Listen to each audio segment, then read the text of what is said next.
Hello everyone, welcome back to another installment of Life Stories. My name is Trent. We are back at it with Reddit/entitledparents, the stories you know, you love. Let's get started. Our first story is titled, Let Me Kidnap You or Else. I posted about this a few weeks ago somewhere else, but I think this story would be an interesting fit here. A bit of backstory. My parents were extremely abusive, to the point I had been diagnosed with depression at 10 and PTSD at 13. By the time I was 18, they began threatening, the more I ended up running away to live with my partner overseas. Yes, I met him twice before this in person, and knew he was real. When I got there and decided to stay, I called my mom and told her I wasn't coming back, and I was cutting contact with her and my dad. I told her I was safe and happy and wished her well.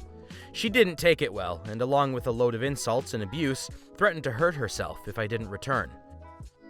2 days later, police were at our door at 3 a.m. with reports from her saying my partner had kidnapped me and I was mentally delayed, so he was taking advantage of me. Needless to say, these reports were completely unfounded. 2 years of harassment, threats, and BS later, I had stopped engaging with them whenever they did stuff. That's when it happened.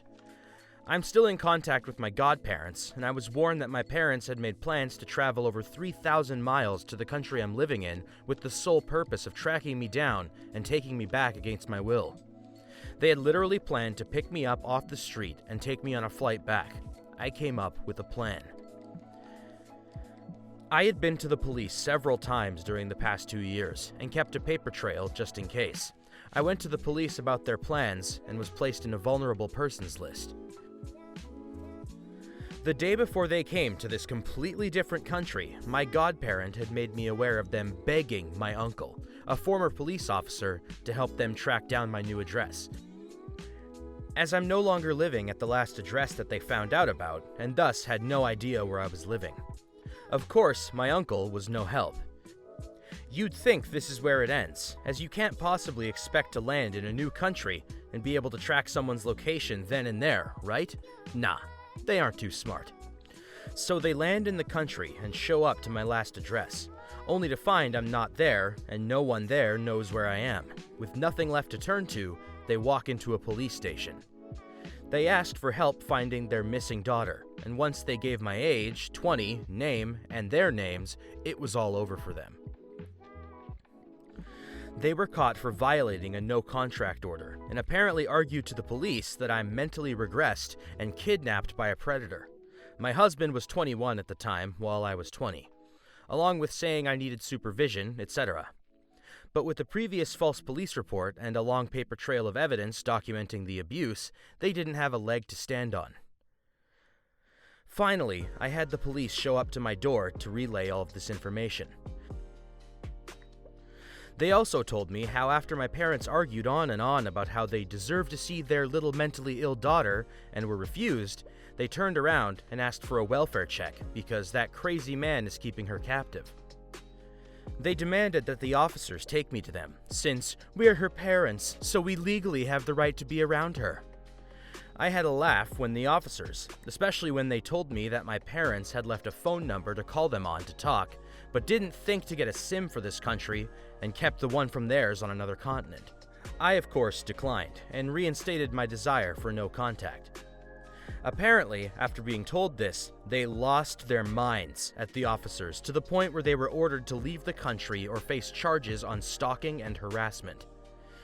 They left, of course, and began telling everyone how selfish I was.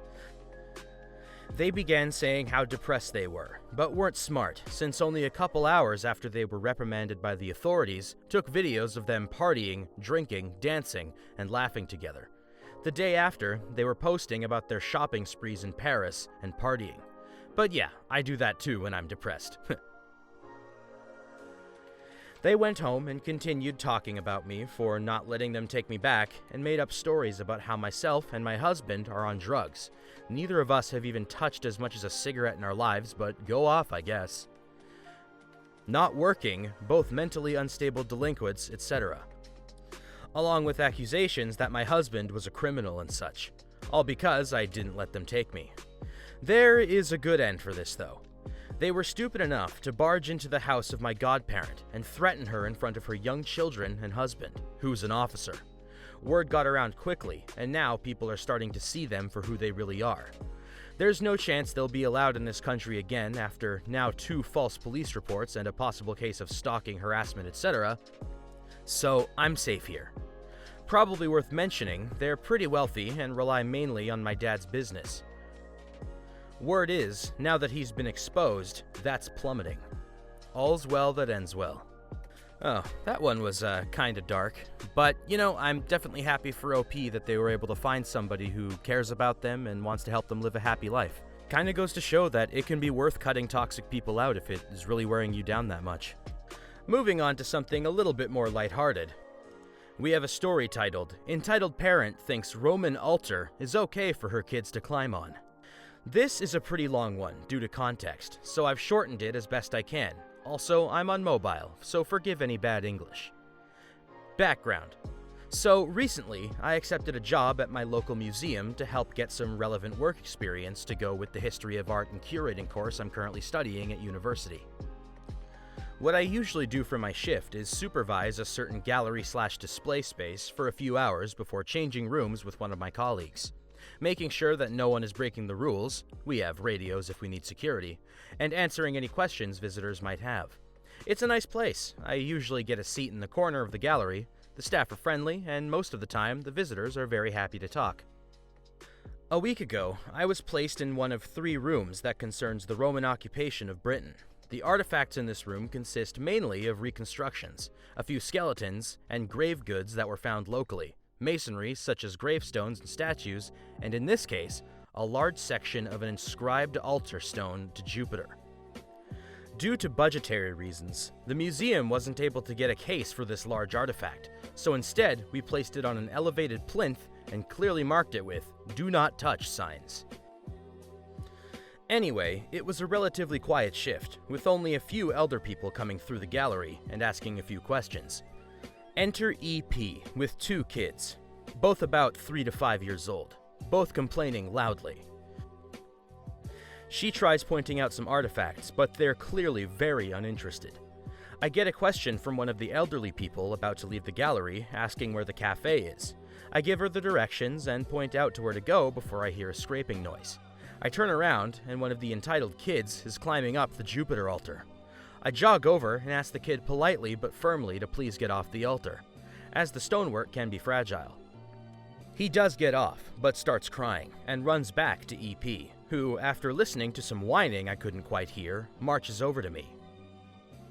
"What did you do?" "I'm sorry, ma'am, but he was climbing on this artifact, which we don't allow." "He can do what he wants. There's no barriers around it. He's allowed on it." "No, he isn't. It's clearly marked as "Do Not Touch," and we can't make any exceptions." "He's only little. It's not like he could harm that thing." "We've clearly marked this surface as "Do Not Touch" because..." EP interrupts me. "Stop trying to stop them from having fun. I brought them here to have a nice day out, and now you've upset him over some stupid bit of stone. You're not in charge of this place, young man." I'm 18. "So don't act like you know all the rules." "Ma'am, I will call security if you cause any..."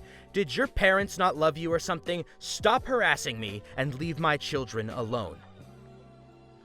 She then proceeded to pick up her son, who was still whining, and put him on the side of the altar, despite my best efforts to stop her, and started encouraging the other one to join him.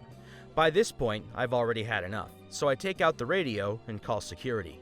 EP keeps screaming at me to leave them alone and attempts to grab the radio out of my hands whilst I'm talking to it. One of the guys, who I'll refer to as Bob, hears the commotion on the other end and quickly makes it down to the gallery.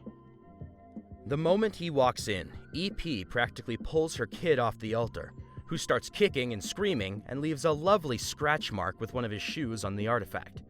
EP proceeds to tell Bob that I attempted to hurt her children and that I've been verbally harassing her. Bob is having none of it and asks her to leave. EP threatens to get us both fired, but has no other option but to grab her kids, who are now throwing temper tantrums, and leave. Bob escorts her out of the building before coming back to my gallery and seeing if I was okay. We called up our boss, who said the scuff mark on the altar could be easily removed after inspecting it, and, after reviewing the security camera footage, saying that it wasn't my fault, but I needed to be more stern in the future. In the end, I kept my job. No damage was done, and we got a single bad review online from EP, who we haven't seen since. And good riddance to EP. Along with that, it's all the time we have for today, ladies and gentlemen. Thank you once again for tuning into Life Stories. My name is Trent. Don't forget to like, comment, and subscribe for more Reddit content coming very soon. And I will see you guys later.